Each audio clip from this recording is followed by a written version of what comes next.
হজ মৌসুমকে সামনে রেখে ১৩টি দেশের উপর সাময়িকভাবে ভিসা নিষেধাজ্ঞা দিয়েছে সৌদি আরব। এই নিষেধাজ্ঞা ওমরা, ব্যবসা এবং পারিবারিক ভিসার উপর প্রযোজ্য হবে। কূটনৈতিক সূত্র অনুযায়ী এই নিষেধাজ্ঞা আগামী জুনের মাঝামাঝি সময়ে প্রত্যাহার করা হতে পারে।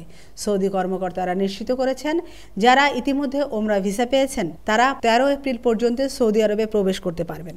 বাংলাদেশ ছাড়াও এ তালিকায় থাকা অন্যান্য দেশগুলো হলো ভারত, পাকিস্তান, মিশর, Indonesia, Iraq, Nigeria, Jordan, Algeria, Sudan, Ethiopia, Tunisia ও ইয়েমেন।